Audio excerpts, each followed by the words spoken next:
الله وبركاته إن الحمد لله نحمده ونستعينه ونستغفره ونعوذ بالله من شرور أنفسنا ومن سيئات أعمالنا من يهده الله فلا مضل له ومن يضلله فلا هادي له والصلاة والسلام على رسول الله سيدنا محمد وعلى آله وصحبه أجمعين قال الله عز وجل في كتابه العزيز وهو أصدق القائلين أعوذ بالله من الشيطان الرجيم يا أيها الذين آمنوا اتقوا الله وقولوا قولا سديدا يصلح لكم أعمالكم ويغفر لكم ذنوبكم ومن يطع الله ورسوله فقد فاز فوزا عظيما وقال أيضا ومن أحسن قولا ممن دعا إلى الله وعمل صالحا وقال إنني من المسلمين. Bapak dan ibu-ibu, saudara-saudara yang semoga dirahmati oleh Allah Subhanahu wa taala. Alhamdulillah kita kembali hadir dalam majelis ilmu. Dan pada malam hari ini adalah merupakan kelanjutan daripada materi kita sebelumnya tentang adanya yang kita kenal, yang kita istilahkan dengan nama 3 mega proyek dalam kehidupan kita. Jadi pada pertemuan sebelumnya bahwasanya Allah menurunkan kita di muka bumi ini hadirin itu dengan ada kerja, ada tugas yang saya sebut dengan istilah maksud hidup. Ini saya ulangi lagi biar yang tidak hadir bisa nyambung dulu sebelum masuk ke materinya. Apa itu maksud hidup kita atau tujuan hidup kita hadirin? Yang pertama adalah lil ibadah, untuk mengibadahi Allah berdasarkan firman-Nya wa ma khalaqul jinna wal insa illa liya'budun. Tiadalah kuciptakan manusia dan jin kecuali untuk beribadah. Ini namanya maksud hidup. Kemudian al-khalifah, menjadi khalifatullah fil ard, perwakilan Allah di muka bumi ini. Sebagaimana firman Allah wa qala rabbuka lil malaikati inni ja'ilun fil ardi khalifah. Sungguhnya aku akan menciptakan di muka bumi ini sebagai khalifah. Apa tugasnya khalifah hadirin? Memakmurkan bumi, mendatangkan kemaslahatan di muka bumi ini, menolong orang lain, membantu orang lain, mengangkat kesulitan orang lain. Itu yang disebut dengan tugas khalifah. Ini yang disebut maksud hidup. Selain itu yang disebut dengan keperluan hidup. Makan, minum, menjadi orang kaya, menjadi pejabat, punya pakaian, macam-macam yang waktu kita SD dulu disebutnya sebagai kebutuhan primer. Sandang, papan, ya, pangan, papan dan sandang katanya itu kebutuhan primer. Artinya katanya kalau itu tidak ada maka kita binasa. Padahal kalau dalam bahasa agama justru bukan itu yang maksud hidup. Itu adalah keperluan. Kalau untuk mudah memahaminya, ini adalah fasilitas yang Allah berikan kepada diri kita agar maksud hidup ini bisa ditunaikan dengan maksimal. Supaya kita bisa kerjakan ini tugas ibadah, kerjakan ini tugas khalifah. Allah beri kita makan, Allah beri kita pakaian, Allah beri kita bahkan ada yang diberi jabatan. Itu sebenarnya dalam rangka apa hadirin? Dia menahi itu jabatan biar lebih maksimal dia mengerjakan maksud hidupnya. Nah, orang yang sudah mengerti tentang kehidupan, maka keperluan-keperluan hidup ini pun dipakainya dalam rangka maksud hidup. Contohnya, kalau bapak dulu memilih pakaian baik untuk dirinya maupun untuk anak-anaknya, untuk istrinya terutama, atau ibu-ibu kalau memilih pakaian, apa yang pertama dulu yang menjadi alasannya membeli pakaian? Banyakannya Pak manusia sekarang ini adalah apakah pakaian yang saya pakai ini cocok untuk diri saya? Apakah pakaian yang saya pakai ini cocok warnanya? Apakah pakaian ini sesuai dengan mode? Jangan sampai ketinggalan mode. Apakah aku terlihat ganteng, terlihat cantik kalau menggunakan pakaian ini? Kapan ini caranya kita memilih pakaian hadirin? Maka pakaian itu hanya berupa keperluan hidup saja, tidak ada manfaatnya buat maksud hidup. Tidak berubah jadi maksud hidup. Tapi kalau kita ganti Pak, ketika memilih pakaian, prioritas utama memilihnya apakah pakaian ini sesuai dengan keridhaan Allah atau tidak. Urusan warna, urusan model belakangan pi. Ini kira-kira kalau saya beli ini baju untuk istri saya, apakah ini sesuai dengan sunnah atau tidak? Apakah kalau istri saya ini pakai ini baju, anak saya ini pakai baju, saya ini pakai baju, mendatangkan ridha Allah atau mendatangkan murka Allah? Sekarang kalau saya tanya Bapak, berapa banyak orang beli baju dengan pertimbangan ini Pak? Termasuk Bapak yang hadir di sini. Kalau belikan baju anaknya, belikan baju istrinya, itulah yang jadi pertimbangan utama. Banyakannya jarang tak? Banyakannya di pertimbangan ini cocok enggak, cantik enggak istri saya kalau pakai baju ini, warna ini cocok enggak? Nah, ini yang disebut hadirin, kita harus bedakan yang mana maksud hidup, yang mana keperluan hidup. Jangan sampai kita hidup di muka bumi ini, habis modal kita, kembali ke materi sebelumnya, yakni habis umur kita, diberi modal 70 tahun, semuanya dipakainya untuk keperluan hidup. Akan nanti rugi kita nanti di akhirat. Kalau kita pedagang hancur kita di akhirat. Kenapa? Karena dipakai modal ini bukan untuk maksud hidup, dipakainya justru hanya untuk keperluan hidup. Nah, dipakai untuk makan, minum. Nah, kalau begini gaya hidup kita Pak, ini bukan bahasa kasar, ini bahasa Al-Quran, maka tidak ada bedanya kita dengan binatang. Karena binatang juga melakukannya. Mereka juga makan, mereka juga minum, mereka juga menikah. Makanya kenapa Nabi SAW menyatakan dari awal untuk memilih calon istri. Kalau sekarang yang bujang-bujang bolehlah pakai ini, kan masih ada yang bujang. Tapi bagi yang sudah punya istri ya tidak berlaku bagi kita ya. Nah, tapi masih ada memilih calon menantu kan, masih ada. Nabi menyatakan ini tadi keperluan hidup. Menikah itu keperluan hidup Pak, bukan maksud hidup. Kenapa saya katakan bukan maksud hidup? Nanti kalau berdiri kiamat di padang mahsyar, Bapak tidak akan ditanya kenapa kamu tidak menikah. Tidak ditanya. Sama halnya kenapa kamu tidak jadi bupati, tidak ada pertanyaannya Pak, tidak ada. Kenapa kamu tidak jadi orang kaya, tidak ada pertanyaannya. Karena semua ini adalah hanya keperluan hidup. Yang ditanyakan kenapa engkau tidak ibadah, kenapa engkau tidak jalankan tugasmu sebagai khalifah. Ada tetanggamu yang sedang kelaparan, engkau kekenyangan, kenapa itu bisa terjadi? Itulah yang paling banyak nanti merepotkan kita di padang mahsyar. Kalau bajunya cuma satu lembar, tidak apa-apa. Bahkan ada manusia mulia di antara seluruh manusia di muka bumi ini, bajunya cuma satu, namanya Nabi Isa. Nabi Isa ini Pak, kalau bajunya dicuci, dia berlindung di balik pohon sambil menunggu pakaiannya kering baru dia pakai lagi bajunya. Apakah nanti Nabi Isa ditanya kenapa bajunya cuma satu? Tidak ada pertanyaannya itu. Karena baju itu hanya keperluan hidup, bukan maksud hidup. Makanya termasuk menikah Pak. Menikah ini memang sunnah Nabi, tapi bukan tujuan hidup, bukan.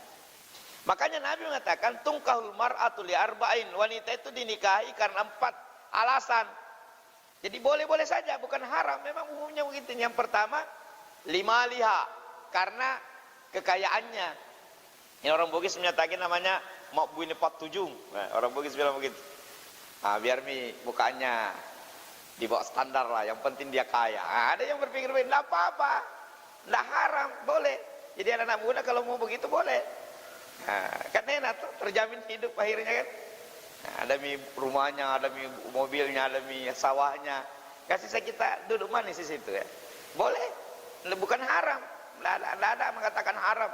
Menikahi wanita atas dasar hartanya, tidak ada keharamannya. Yang kedua, wali jamaliha, karena kecantikannya. Ini yang paling umum. Nah, yang paling umumnya kita ini memilih istri itu karena kecantikannya. Dan yang ketiga adalah wali nasabiha, karena nasabnya.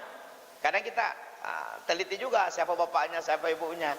Dan Nabi mengatakan yang keempat adalah walidiniha, karena agamanya.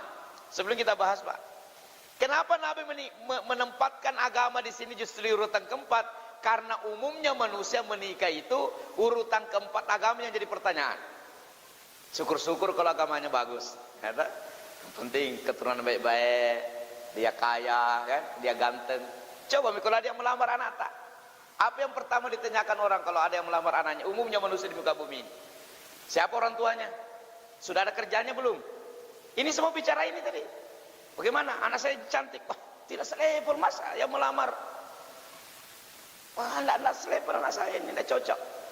Nah, baru terakhir mengatakan syukur-syukur kalau agamanya baik. Nabi memberikan penjelasan Pak, penekanan di terakhirnya, fasfar bidzati din taribat yadak. Utamakan pertimbangan agama, engkau pasti tidak akan menyesal. Artinya Pak, kalau orang menikah hanya asbab harta, berpotensi menyesal. Bukan haram, tapi berpotensi menyesal. Siapa yang menikah karena asbab kecantikan toh yang ada di pikirannya, bukan agama, maka berpotensi menyesal. Berapa banyak orang menyesal? Bapak-bapak menyesal enggak? Pernah enggak berpikir menyesal menghadapi istri? Kenapa dulu ini yang saya pilih? Jujur Ki, berapa dia yang sudah punya istri ini? Berapa? Pernah ada pikiran begitu?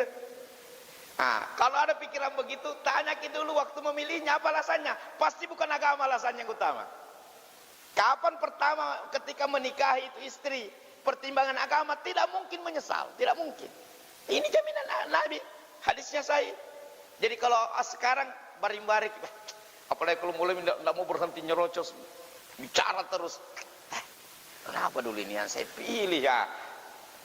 Pernah berpikir begitu lah. Kalau saya lihat muka-mukanya nih kayaknya ada yang berpikir begitu ya.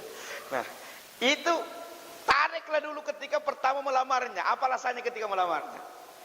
Mungkin karena kecantikannya. Nah, syukur-syukur kalau agamanya bagus. Kan selalu begitu tak? Harusnya kan agamanya dulu. Yang lainnya ini menyusul lah, karena begitu. Andai kan dulu ketika memilihnya karena atas dasar agama, Nabi mengatakan engkau tidak akan menyesal sampai mati. Terlanjur mau dia apa? Terlanjur. Nanti kalau ada yang lamar anak tabak, jangan dulu tanya pekerjaannya. Tanya dulu. Salat 5 waktu jika. Iya Pak. Di mana, di masjid atau di rumah? Kalau di bawah di masjid terus Pak. Wah ini mantap ini kan. Nah, nanti baru tanya ada pekerjaanmu. Belakangan nanti ditanya itu. Nah sekarang berapa dulu yang dilamar anaknya begitu pertanyaannya? Rajin jiki salat nak. Salatnya di rumah atau di masjid? Nah itu kan. Ada dulu melamar anaknya begitu pertanyaannya. Nah ini kan. Jadi masalah nanti lama-lama menantu membuat kita menyesal. Wah kenapa dulu saya terima ini? Nah, kenapa? Karena bukan pertimbangan agama. Ini yang saya sebut hadirin. Kalau kita hidup hanya dengan pertimbangan keperluan hidup, pasti kita menyesal. Baru di dunia itu menyesal, belum di akhirat.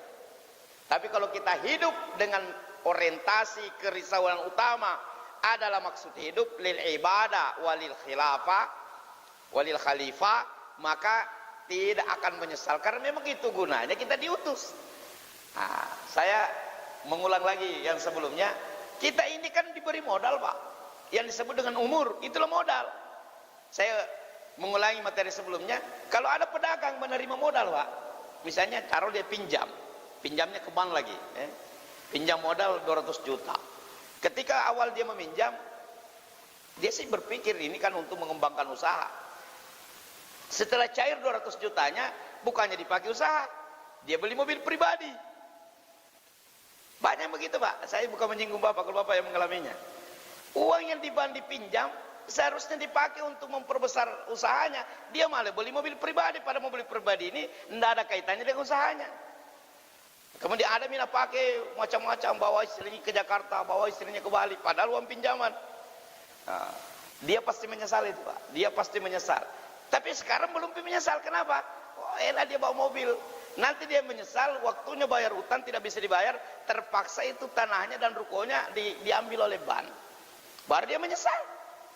Kenapa? Karena peruntukan modalnya tidak untuk seharusnya. Itu banyakannya Pak. Kenapa ini banyak pengusaha bangkrut? Rata-rata itu modalnya tidak semuanya dipakai untuk usahanya. Banyak yang dipakai untuk konsumtif. Karena kalau ada yang punya perusahaan, perbaiki itu manajemen usaha tak. Kalau memang kaitannya dengan karena memang keadaan ekonomi yang yang carut marut itu lain masalah. Tapi kalau faktor manajemennya yang kurang berarti kesalahan tak. Sama dengan keadaannya nanti ketika kita berada di usung di atas keranda. Kan itu nanti baru menyesal Pak. Sekarang Anda belum menyesal. Kalau tiap malam nonton sinetron 3 jam, belum menyesal. Dinikmati aja, bagusnya sinetronnya, bagusnya dangdutnya. Belum menyesal, belum. Nanti sesali kalau di atas keranda. Kenapa dulu tiap malam saya nonton sinetron 3 jam?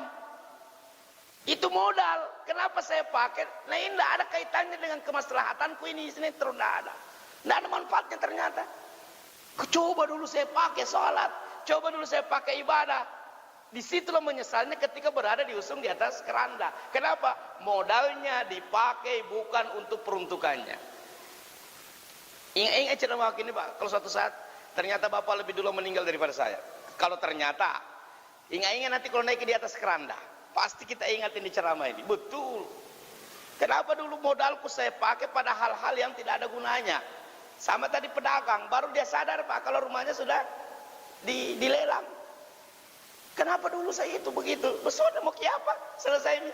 Nah, ini yang terjadi. Nah, dalam rangka kesuksesan pemanfaatan modal kerja kita ini, nah, ini ada 3 proyek besar. Ini sebenarnya masuk semua di sini. Ibadah masuk, khalifah masuk, tiga-tiganya ini.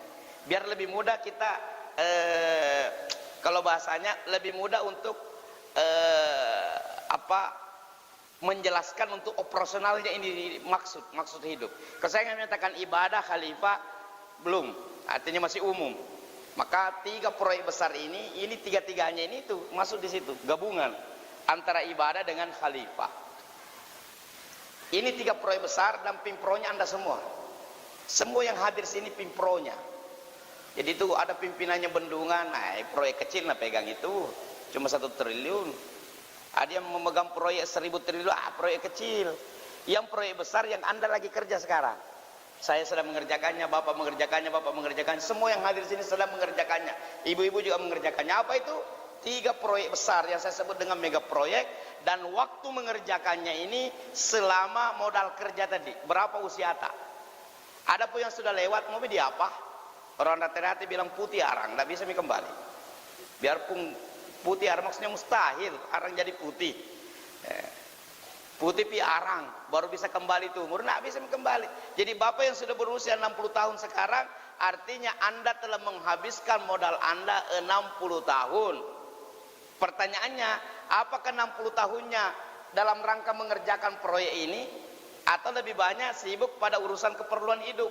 Yang dipikirkan makan minum, jadi pejabat, makan minum, jadi bupati, makan minum, jadi wakil bupati. Makan minum jadi gubernur, makan minum jadi anggota DPR, semua itu saja yang dipikirkan. Bukan saya menyalahkan jadi pejabat, sebenarnya itu bagus jadi orang kaya, bagus jadi pejabat, bagus. Yang penting itu dipakai sebagai fasilitas, sebagai sarana untuk mendukung proyek ini. Dan Anda kalau orang kaya lebih hebat menjalankan ini sebenarnya. Apalagi kalau Anda gubernur, Anda bupati, yang penting cara mengelola jabatannya benar, lebih maksimal kerjanya ini, lebih maksimal. Banyak hal-hal yang tidak mampu dilakukan orang, Anda bisa lakukan bagi orang kaya. Suatu saat orang miskin datang kepada Rasulullah. Hadisnya panjang.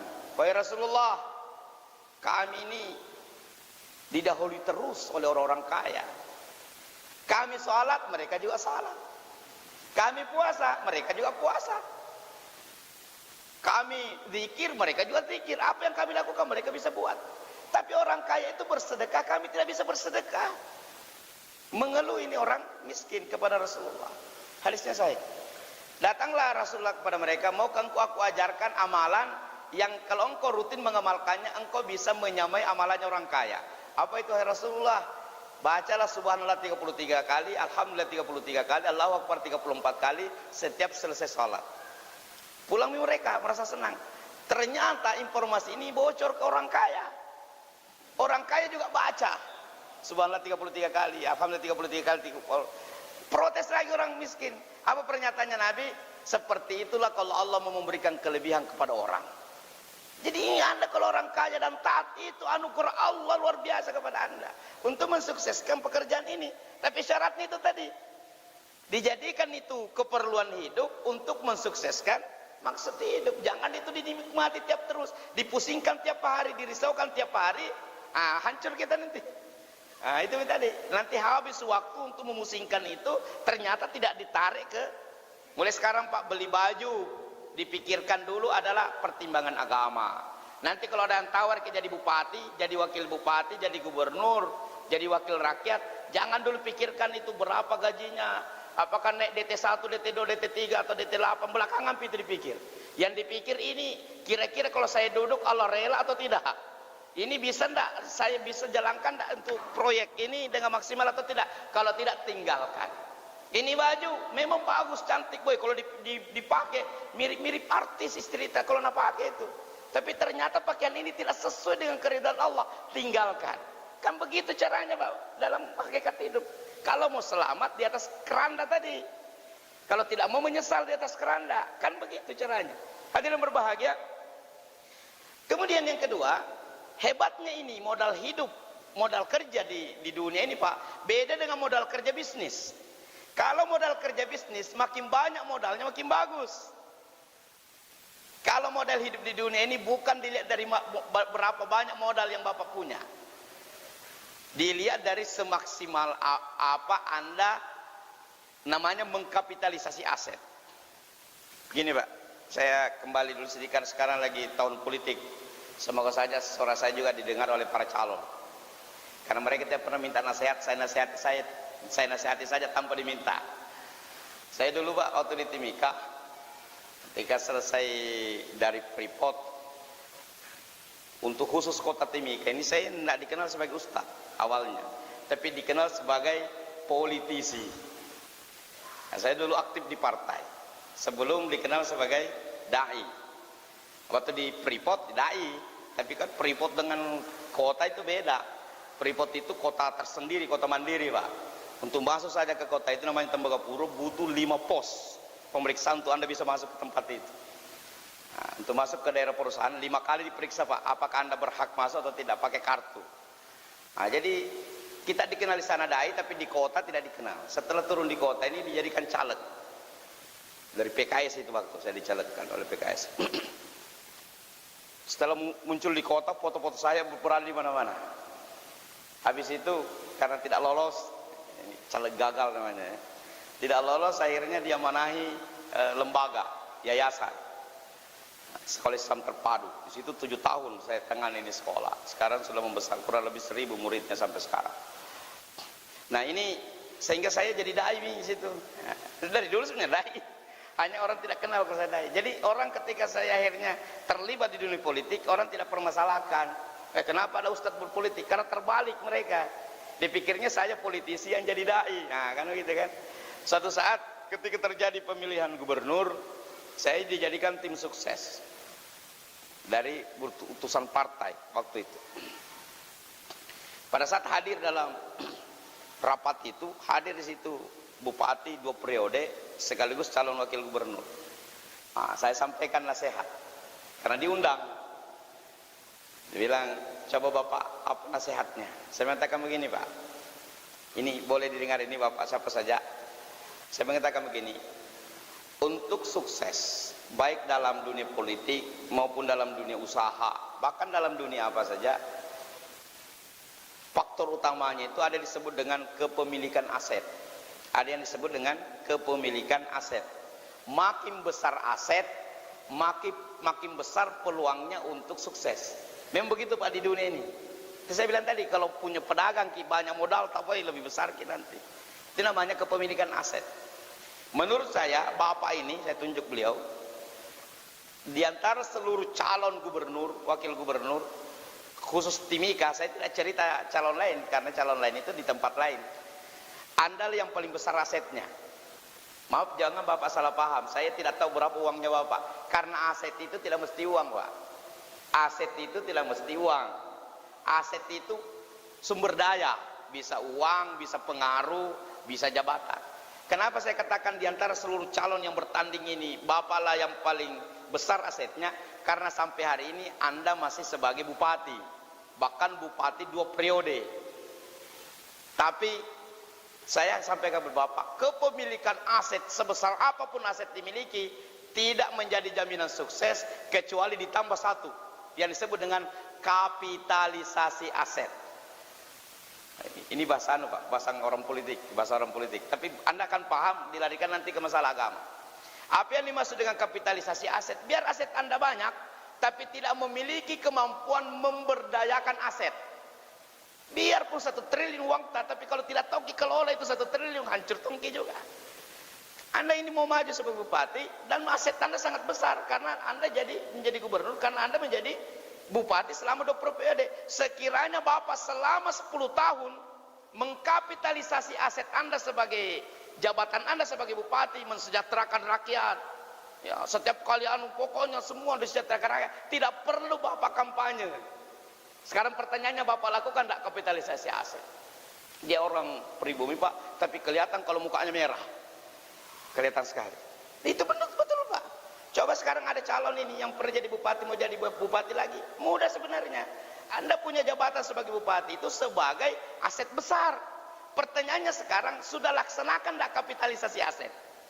Dikelola enggak jabatan itu semaksimal mungkin untuk kesejahteraan rakyat, sehingga kalau pemilihan tidak perlu pasang beliau. Nah, tahu saja orang kalau kita dulu mau maju, maka Anda pasti akan menang. Dan ini terjadi di Bengkulu, Pak.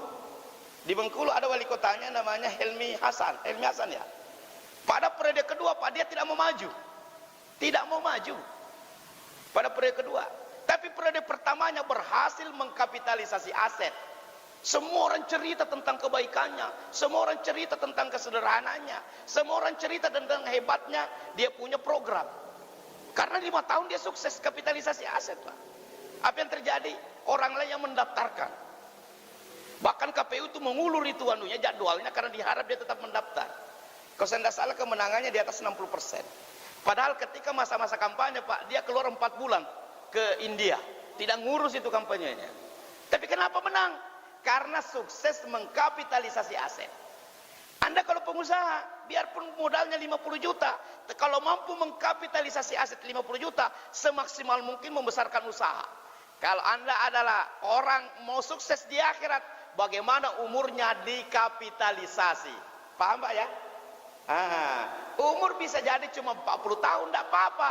Tapi kalau 40 tahun dikapitalisasi, diberdayakan, maksimal untuk 3 proyek ini, biarpun umurnya tidak lama, tetap akan jadi manusia besar. Ini tadi malam kemarin ada kata 37. Siapa ini, Pak? Namanya Umar bin Abdul Aziz. Berapa lama dia hidup? Cuma 37 tahun. Artinya asetnya tidak banyak, modal hidupnya tidak panjang. Tapi kenapa sampai hari ini namanya masih disebut-sebut? Malam ini kita cerita lagi kebaikannya.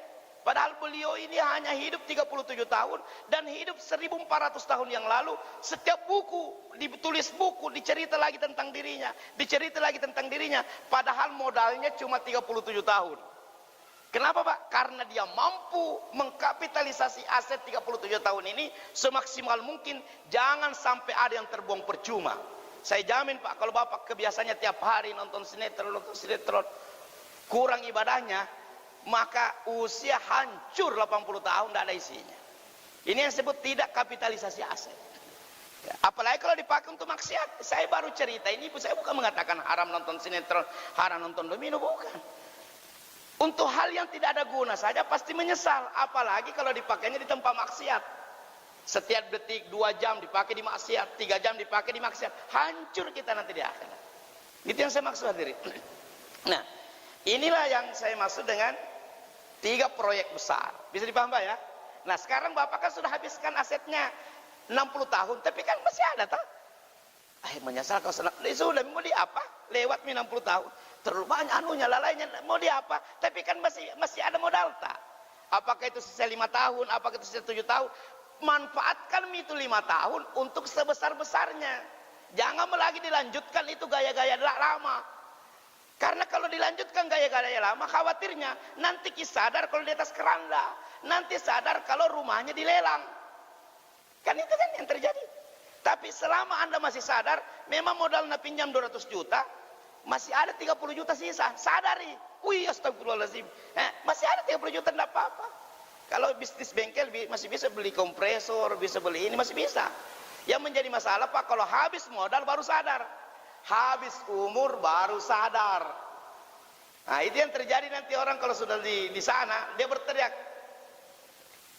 Rabbana absarna wa sami'na farji'na na'mal salihan inna muqinun. Ya Allah, kembalikan aku ke bumi. Kembalikan aku ke bumi. Saya sudah sadar, ya Allah. Saya sudah akan melakukan amal soleh. Tidak bisa nih. Sudah habis nih modal, tak? Sudah bisa. Nabi SAW ketika mengunjungi kuburan, Pak, apa yang pertama yang beliau sampaikan? Sekiranya penghuni kubur ini bisa kalian dengar teriakannya, dia akan berteriak, wahai penghuni bumi, salat 2 rakaat bagi kami lebih kami inginkan dari seluruh alam raya.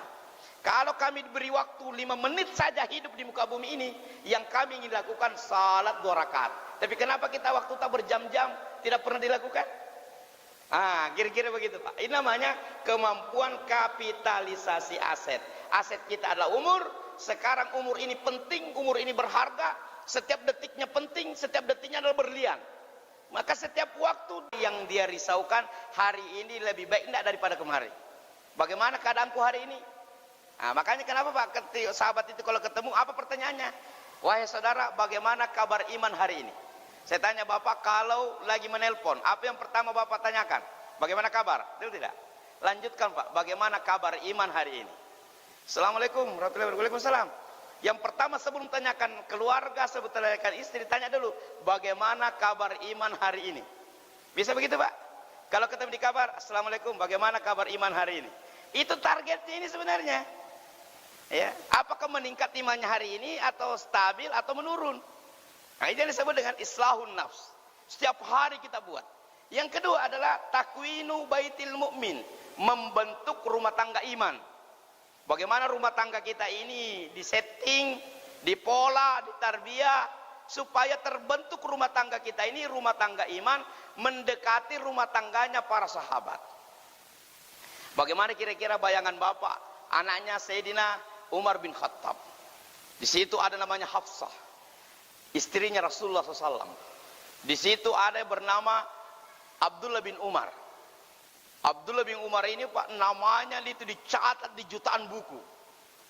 Kira-kira bagaimana cara mendidik anak bisa menghasilkan anak selevel Hafsah, bisa menghasilkan anak selevel Ibnu Umar. Bagaimana dengan Sayyidina Ali bin Abi Thalib? Beliau punya dua anak yang terkenal, namanya Sayyidina Hasan dan Sayyidina Husain. Bagaimana cara membentuknya sehingga nama dua orang ini sampai hari ini masih ada dicatat dalam buku-buku. Itu hebatnya sahabat Pak. Seluruh rumah tangganya di samping dikerja ini, dikerja juga ini. Saya ulangi, ini 3 proyek Pak, bukan 3 tahapan, tidak pakai tahapan. Jangan mengatakan selesai ini baru kerja ini, tidak. Karena ini tidak pernah selesai. Meninggal pikir baru berakhir pekerjaan ini. Tidak ada kata-kata ya selesai mi Ustaz, istilah diriku selesai mi. Sudah baik mi diriku selesai mi. Saya mau kerja mi proyek kedua. Tidak. Dikerja bersama-sama. Sambil kerja ini berupaya tiap hari memperbaiki diri, sambil bekerja membentuk rumah tangga iman, membentuk istri, membentuk anak di dalam rumah supaya dia menjadi rumah tangga iman. Nanti saya akan katakan kenapa saya katakan mega proyek. Dan yang ketiga, sambil kerja ini islahul mujtama, kita kerja untuk memperbaiki orang. Katakan bagaimana Ustaz memperbaiki orang? Nah, keluarga saya saja belum baik. Itu yang saya sebut, ini dikerja bareng-bareng. Dan ini tidak dipermasalahkan hasilnya. Allah nanti tidak tanya hasilnya. Allah hanya tanya, kamu kerja tidak proyek itu atau tidak. Jadi kalau dikerja ini proyek Pak, ternyata istri belum juga taat, anak juga belum juga taat, tidak ada masalah. Tidak ada masalah. Yang menjadi masalah kalau Bapak tidak pernah kerja ini proyek, akan jadi musuh besar nanti anak, akan jadi musuh besar nanti istri. Kalau memang keberhasilan yang menjadi ukuran sukses Pak, berarti Nabi Nuh gagal. Karena anaknya yang bernama Kan'an mati dalam keadaan kafir. Tapi apakah Nabi Nuh gagal nanti akan jadi masalah dia? Tidak. Karena 950 tahun ada dakwahi anaknya Pak, tidak pernah berhenti. Bahkan sampai ketika anaknya menjelang tenggelam, kan orang kan sudah naik semua di laut ini, di kapal, semua sudah naik di kapal. Ini dia lihat anaknya berenang, dia masih risau dengan anaknya, pada berteriak, ya bunayyarkam ma'ana wala takum ma'al kafirin. Wahai anakku, mari naik ke kapal, selamat bersama dengan orang-orang beriman, jangan sama dengan orang kafir. Tapi anaknya tetap mengatakan, sa'awi ila jabalin ya'sumini ilal ma. Ya wahai ayah, enggak, saya tidak mau naik di situ, saya tidak mau menjadi orang beriman, saya mau naik ke gunung, nanti saya selamat. Ini menandakan Pak, Nabi Nuh sudah 900 tahun mendakwahi anaknya tidak menerima Islam, sampai menjelang kematiannya dia masih dakwahi. Jadi Nabi Nuh bebas, tidak akan ada lagi pertanyaan di akhirat. Rasulullah sendiri Pak, andaikan memang ukurannya adalah sukses, Nabi juga berarti gagal. Kalau memang begitu ukurannya, bahwa harus beriman semua keluarganya, karena ada 2 pamannya yang tidak masuk Islam. Yang pertama Abu Talib, yang kedua Abu Lahab. Saudaranya bapaknya Pak, saudara kandungnya Abdullah itu, 2 orang itu, Abu Lahab dan Abu Talib. Dua-duanya kafir, cuma Abu Lahab penentang. Kalau Abu Talib bukan penentang tapi tidak beriman. Maka detik-detik terakhir Pak, ketika ini sudah sakaratul maut Abu Talib, Nabi masih mendatanginya, wahai pamanku, terimalah Islam. Tetap dia tidak mau menerima Islam. Tapi Nabi tetap manusia tersukses yang pernah hadir di muka bumi ini, karena seluruh hidupnya dipakai untuk proyek ini. Bisa dipaham Pak? Jadi silakan kerja, urusan sukses atau tidak sukses bukan lagi urusan kita. Baik, kita akan bahas satu persatu. Yang pertama, islahun nafs, proyek memperbaiki diri. Kenapa saya katakan ini mega proyek? Karena kalau ini tidak dibuat Pak, kita akan binasa. Bagaimana cara mengetahui ini dikerja atau tidak? Begini caranya. Nabi menyatakan, siapa yang hari ini sama saja dengan hari kemarin, maka dia adalah orang rugi. Jadi kalau hari ini Pak, bacaan tak, ibadah tak, pengorbanan tak untuk agama, tidak ada bedanya dengan kemarin, berarti rugi ki hari itu. Diberatkan pedagang, kita rugi. Rugi ke hari ini, rugi. Lalu Nabi mengatakan, siapa yang hari ini lebih buruk daripada hari kemarin, dia binasa. Berarti tidak ada islah diri nak buat hari itu. Contoh, alhamdulillah kemarin saya menamatkan 1 juz. Tahajudku juga ada, duhaku juga ada. Kemudian seluruh salatku di masjid, zuhur, asar, maghrib, isya, subuh. Tapi hari ini tidak ada baca Quran, tahajud juga lewat. Berarti hari itu Anda binasa. Berarti tidak buat ini proyek. Bagaimana kalau tiap hari begitu Pak sampai meninggal? Paham tak? Ini yang disebut proyek islah diri. Ini begitu cara menilainya. Sebelum tidur diberatkan kalau bisnis ada namanya apa itu kalau akhir tahun? Tutup buku. Nah, sebelum tidur tutup buku ki. Kan kita pimpro. Hari ini pikir bagaimana salatku? Oh, alhamdulillah meningkat. Jangan cuma itu dipikir, pikir juga khalifah. Hari ini siapa yang saya tolong?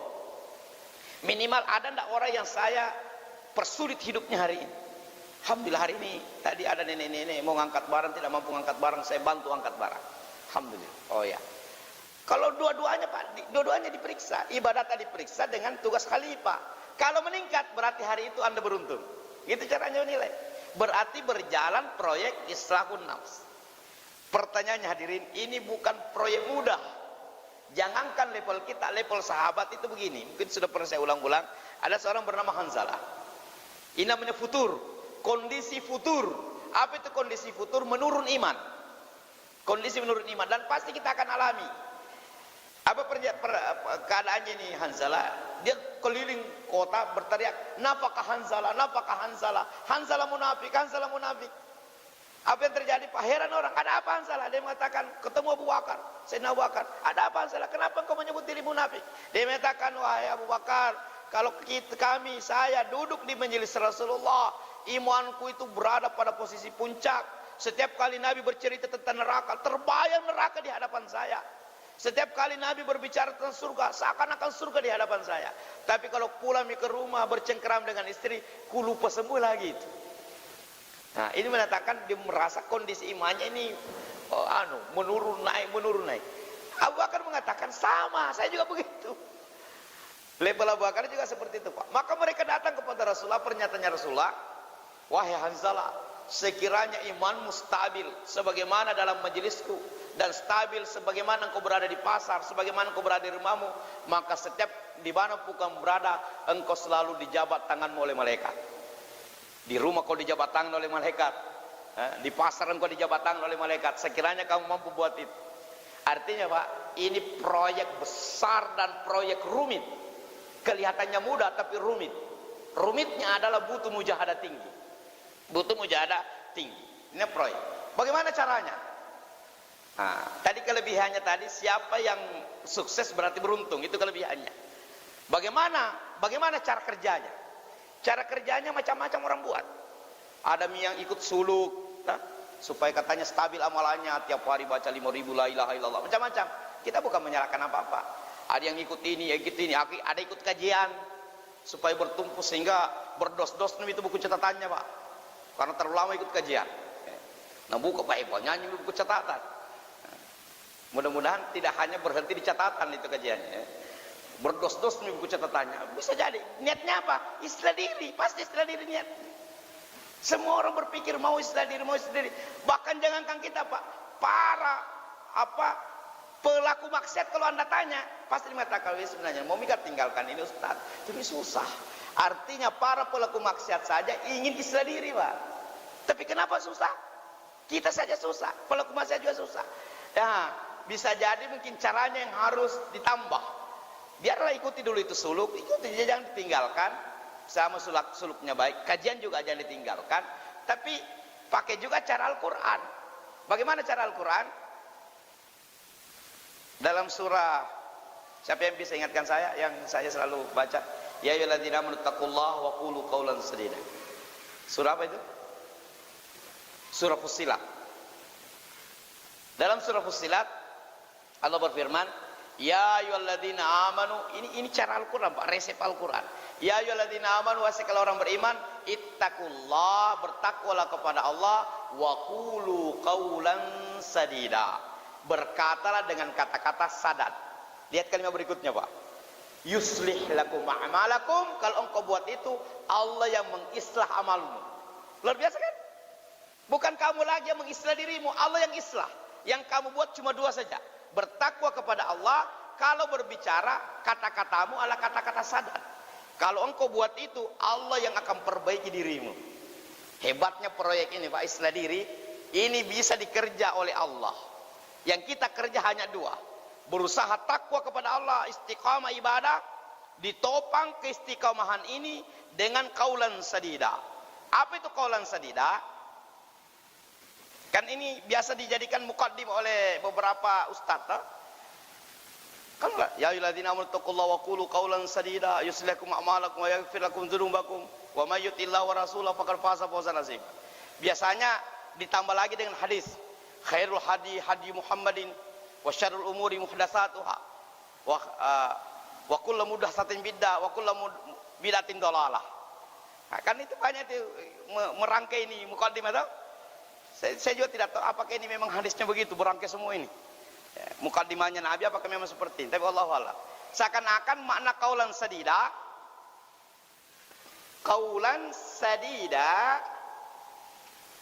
seakan-akan maknanya tadi hadis itu, bahwasanya tidak boleh melakukan perbuatan bid'ah. Seakan-akan, nah, itu kan khairul hadi hadi Muhammadin wa syarrul umuri muhdatsatuha. Sehingga ada kalanya mengklaim diri nih, seakan-akan hanya dia yang berlaku sunnah, yang lain tidak berlaku sunnah. Itu bahayanya. Nah, pertanyaannya, apakah qaulan sadida ini bermakna begitu, Pak? Bahwa harus tegas, haram bilang haram, bidah dibilang bidah, tidak boleh. Tidak boleh kita melemah dalam hal ini. Apakah itu maknanya qaulan sadida? Wallahu a'lam. Bapak boleh cari lagi dari ulama lain untuk menjelaskannya. Tapi ada kata lain, Pak, mirip dengan ini, namanya qaulan syadida. Satu sadida, Pak, satu pakai shin, beda. Kalau syadida itu keras, tegas, itu namanya qaulan syadida, keras. Kalau sadida tidak pakai syed, pakai s, buka anunya, buka penjelasannya. Qaulan sadida itu menurut ulama kata-kata yang tepat sasaran. Qaulan sadida namanya kata-kata sadat, bukan syadida, sadida. Nanti buka ayatnya, bukan syadida itu di situ, sadida. Apa itu qaulan sadida menurut ulama? Ini adalah tepat sasaran, tidak dibumbui oleh intrik, tidak dibumbui oleh kebohongan. Itu secara bahasa. Tapi ternyata ada tafsirannya di ayat lain. Dalam surat Al-Ahzab, ya, Fussilat 33. Wa man ahsanu qaulan, ya. Ini qaulan sadida ini ada penjelasannya di ayat lain, Pak. Ya ayyuhalladzina amanu, wa man ahsanu qaulan, kan pakai qaulan, Pak. Wa man ahsanu qaulan. Makanya kita pakai ini karena bahasa Al-Quran juga. Ini kan ada kata-katanya tadi, bertakwalah kalian kepada Allah, dan kalau berkata-kata waqulu, berkata-katalah dengan kata-kata sadat. Apa itu kata-kata sadat? Makna terbaik daripada Al-Quran, Al-Quran sendiri yang tahu. Maka sebelum Bapak menjadi ahli tafsir, Anda juga harus jadi penghafal Quran. Jadi kalau Anda hanya punya kemampuan membaca terjemah Departemen Agama, lalu berani menafsirkan Al-Quran, terlalu hebat Anda. Terlalu hebat. Harus hafal Quran 30 juz, Pak, kalau mau menjadi penafsir. Karena ayat itu ada di sini, tafsirannya di sana. Salah satunya ini. Ayatnya di sini ternyata ada pernyataannya di ayat lain. Waman ahsanu qaulan, ini seperti kayak bertanya, dan siapakah? Ini namanya istifham. Siapakah yang lebih baik? Yang lebih baik kata-katanya. Nah, siapakah yang lebih baik kata-katanya? Itu maknanya secara redaksi. Tapi ahli tafsir menyatakan ini namanya istifham al-inkari. Apa yang dimaksud dengan istifham al-inkari? Kelihatannya bertanya tapi bukan bertanya. Ini tidak butuh jawaban. Jangan cari siapa kira-kira dia. Kan bertanya, bukan. Dia lagi tidak bertanya sebenarnya ini ayat. Tapi istifham al-inkari maknanya tidak ada. Tidak, ini maknanya ini tidak ada. Tidak ada kata-kata yang lebih baik. Itu maknanya, Pak. Bukan siapakah kata-kata yang lebih baik. Tidak ada kata-kata yang lebih baik dibandingkan kata-katanya mimman da'a ilallah, orang yang menyuruh orang kepada kebaikan. Jadi kata-kata syahadat itu ternyata dakwah. Dan ini banyak, jutaan orang buktikan, Pak. Kalau Anda mau istiqamah salat tahajud, dakwakan salat tahajud. Tiap malam tahajud, dakwakan tahajud.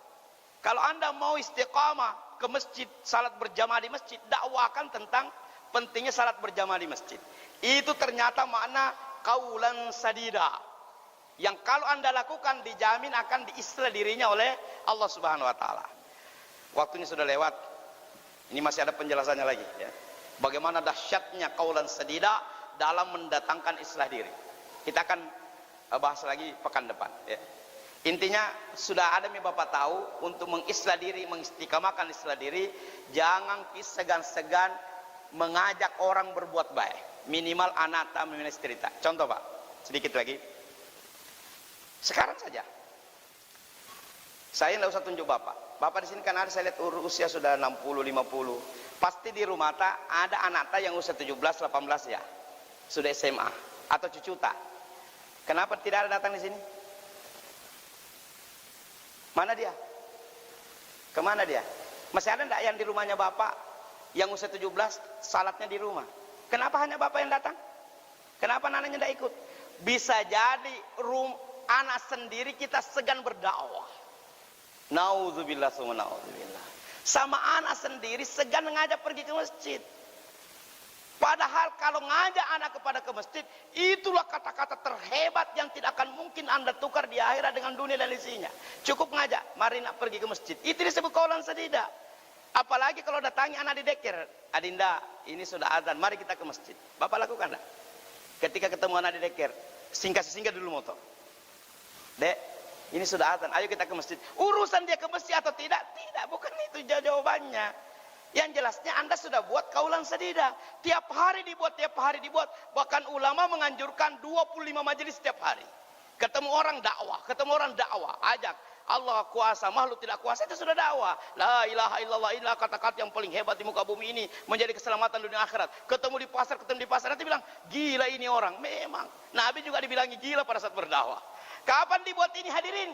Bertahan ini. Buktikan, jutaan orang sudah buktikan, Pak, jutaan. Berapa banyak orang melakukan amalan lain, 1 tahun hilang lagi, jatuh lagi ke kebiasaan lamanya. Kenapa? Mungkin teori ini dia belum buat. Mungkin. Insyaallah pertemuan berikutnya kita akan buat lagi, ya. Saya kira itu saja. Kita tutup dengan doa kafaratul majelis. Subhanakallahumma bihamdik, asyhadu an la ilaha illa anta, astaghfiruka wa atubu ilaik. Assalamualaikum warahmatullahi wabarakatuh.